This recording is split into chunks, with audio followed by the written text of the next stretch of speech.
नमस्कार दोस्तों, मैं doctor Shakuntala Kumar from new life hospital north Delhi. दोस्तों, हमारी एक सीरीज चल रही है जिसमें हम प्रेगनेंसी की विभिन्न अवस्थाओं के बारे में बात कर रहे हैं। आज की हमारी सीरीज में हम बात करेंगे एक्सरसाइजेस जो हम प्रेगनेंसी में कर सकते हैं उनके बारे में। कौन कौन सी ऐसी एक्सरसाइजेस हैं जो हमें प्रेगनेंसी में फ्रीली करनी चाहिए, कौन कौन सी ऐसी एक्सरसाइजेस हैं जिनको हमें अवॉइड करना है। इन सबको बताने के लिए आज हमारे साथ हैं हमारी एक बहुत ही फेमस और बहुत ही कुशल physiotherapist doctor Vaishali Chauhan.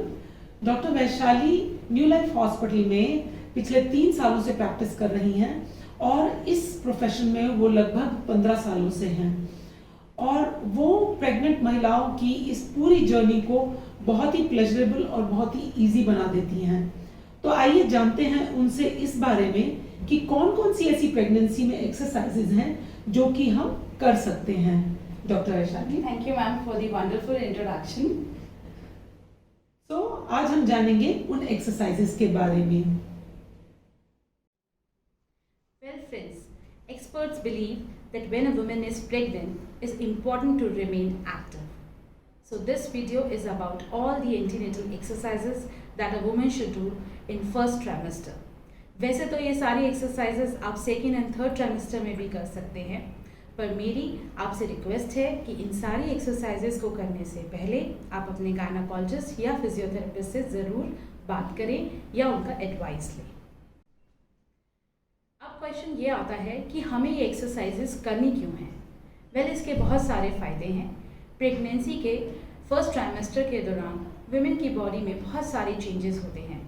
Specially उनको नींद नहीं आती, भूख नहीं लगती, वॉमिटिंग जैसी शिकायत रहती है, सर में दर्द रहता है। इन सभी सारे सिम्टम्स का सामना उन्हें करना पड़ता है। इन एक्सरसाइजेस को करने से वो इन सारे सिम्टम्स पे काफ़ी अच्छा कंट्रोल पा सकते हैं। दूसरा, प्रेगनेंसी के दौरान हमारी बॉडी में एक हार्मोन रिलीज़ होता है जिसको हम रिलैक्सिन हार्मोन बोलते हैं। वो हार्मोन हमारे जॉइंट्स को कुछ हिसाब से कहें तो ढीला कर देता है, उसकी इलास्टिसिटी लूज़ होने लगती है, हमारी मसल्स काफ़ी हद तक, लिगामेंट्स स्ट्रेच्ड हो जाती हैं, जिसकी वजह से काफ़ी प्रेग्नेंट वुमेन्स नेक, बैक और नी जैसे पेन की शिकायत हमें करती है। तो ये एक्सरसाइजेस उन पेन से रिलीव करने में भी उनको काफ़ी मदद करेगी। तो चलिए हम आपको इस एक्सरसाइजेस के टूल पे लेके चलते हैं। अब हम डीप ब्रीदिंग एक्सरसाइज करेंगे। डीप ब्रीदिंग में आपने 7-11 का पैटर्न फॉलो करना है, यानी कि नाक से सांस खींचते हुए 7 बार गिनती करें और मुंह से छोड़ते हुए 11 बार गिनती करें।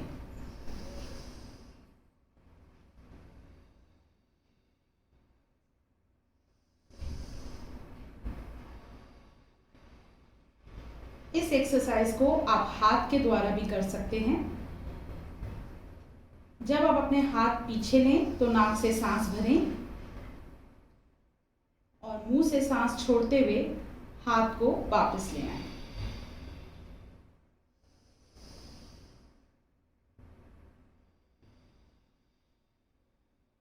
इस एक्सरसाइज को हम लंग एक्सपेंशन एक्सरसाइज कहते हैं। ये हमारी लंग की कैपेसिटी को बढ़ाता है। इस एक्सरसाइज को आप 5 बार 3 रेपिटेशंस में करें। नेक की एक्सरसाइज में ध्यान रखें आपका पोस्चर बिल्कुल सही रहे, कमर सीधी रहे।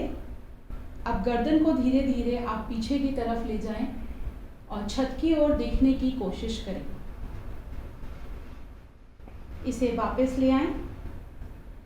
ध्यान रखें पोजीशन सीधी रखें, गर्दन को आगे नहीं झुकाना है।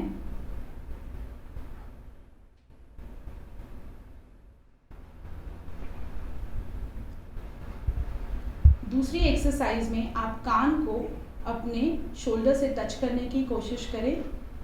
इसमें भी ध्यान रखें कि शोल्डर ऊपर ना जाए, आपकी कान शोल्डर से टच हो। ऐसे ही दूसरी साइड करें।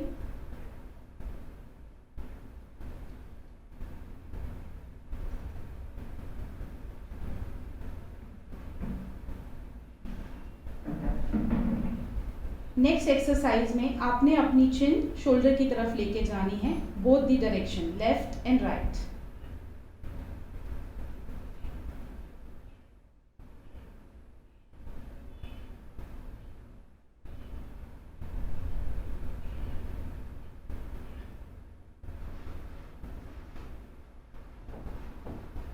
नेक्स्ट एक्सरसाइज हम शोल्डर गर्डल की करेंगे।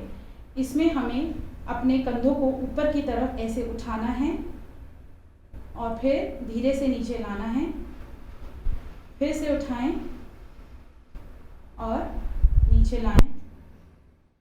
दूसरी एक्सरसाइज में दोनों हाथ कंधे के ऊपर रखने हैं, इसको clockwise and anti clockwise move करना है।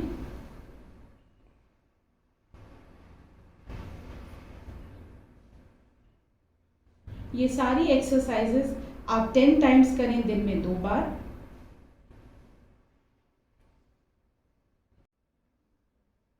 बैक की एक्सरसाइज में आपकी पोजीशन कुछ इस तरीके से रहेगी। आपने दोनों पैरों को मोड़ना है, हाथों को साइड में रखना है और अपनी कमर को उठाना है। यहाँ थोड़ा होल्ड करें और फिर वापस आ जाएं।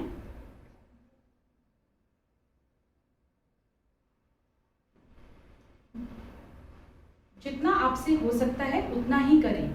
ऐसा नहीं है कि ज़बरदस्ती आप इसको उठाने की कोशिश करें। जितना आप कंफर्टेबल रहें उतने ही एक्सरसाइजेस को आराम से करें। दूसरी एक्सरसाइज में दोनों हाथ आपके टमी पे रहेंगे, अपर बॉडी स्टेशनरी रहेगी और लेग्स की मूवमेंट लेफ्ट एंड राइट रहेगी। जितना आप स्ट्रेचिंग कर सकें इजीली, इसमें भी वही रूल अप्लाई होता है।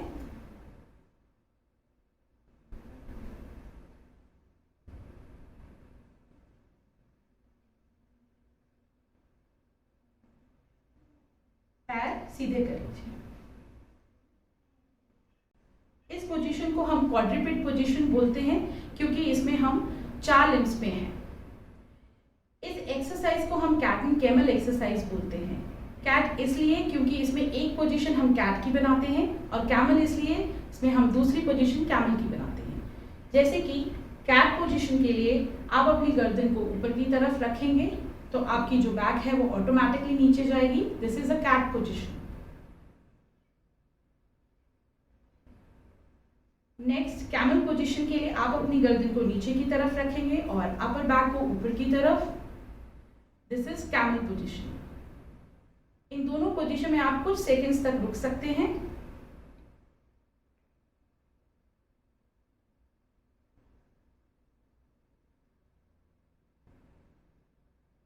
वापस आ जाइए। ये cat and camel exercises specially pregnant women के लिए बनाई हैं, तो इसको आप करें। तो मेरी आपसे ये पर्सनली रिक्वेस्ट है कि इसके लिए आप पहले अपने गायनेकोलॉजिस्ट या फिजियोथेरेपिस्ट से प्लीज कंसल्ट करें। अब हम पेल्विक एक्सरसाइज करेंगे जिसको हम कीगल्स भी बोलते हैं। इसका बहुत इंपॉर्टेंट रोल रहता है हमारी प्रेगनेंसी में। तो इसे कैसे करना है, ये दोनों पैरों को मोड़ना है। इसके बीच में आप घर में कोई भी पिलो को यूज कर सकते हैं जो कि दोनों टांगों के बीच में रहे। अपनी दोनों टांगों के प्रेशर से आप इस पिलो को दबाएंगे और ढीला छोड़ेंगे, दबाएंगे और ढीला छोड़ेंगे। इस प्रोसेस को आपको 60 times through out the day करना है। नेक्स्ट कीगल एक्सरसाइज में दोनों पैरों को सीधा करके कोई भी एक पैर किसी दूसरे पैर के ऊपर रख के आपको ऐसे प्रिटेंड करना है जैसे कि हमने यूरिन को होल्ड करा हुआ है। वी हैव टू प्रिटेंड, ध्यान रखिए, वी हैव टू प्रिटेंड। इसमें हमें ऐसा लगेगा जैसे कि हमने अपना वेजाइनल एरिया ऊपर की तरफ खींचा है और फिर ढीला छोड़ दिया है। फिर से करेंगे, खींचेंगे और ढीला छोड़ देंगे, खींचेंगे। फीलिंग कुछ इस तरह से आएगी जैसे हम यूरिनेट करते वक्त बीच में अपनी मसल्स को रोक रहे हैं। नी की एक्सरसाइज के लिए कई बार कुछ लेडीज स्क्वाट्स करना चाहती हैं, तो उसके लिए अगर आपको स्क्वाट्स करना है, आप घर में किसी भी मेंबर को अपने हाथ में हाथ रख के स्क्वाट्स करें ताकि आपकी गिरने की जो पॉसिबिलिटी है वो कम से कम रहे। अपनी बैक को आप स्ट्रेट रखेंगे एंड देन वापस आएंगे। इस तरीके से आपको स्क्वाट्स करना है। दूसरी एक्सरसाइज में हम लेग स्विंग करेंगे। इसमें भी एक दूसरे का हाथ पकड़े रहें और इस तरीके से मूवमेंट को करें।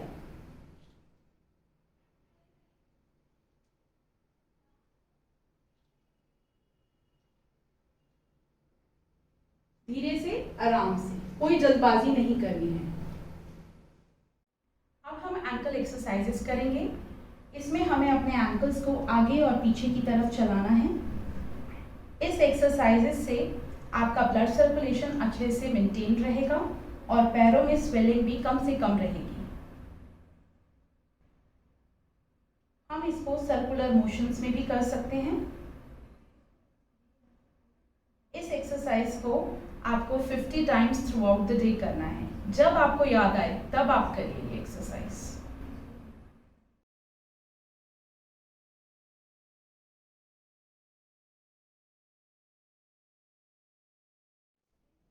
आई होप हमारा ये वीडियो आपको पसंद आया होगा। आप अपने सजेशंस और अपने क्वेश्चंस हमें कमेंट बॉक्स में लिख के ज़रूर बताएं। Thank you. नमस्ते।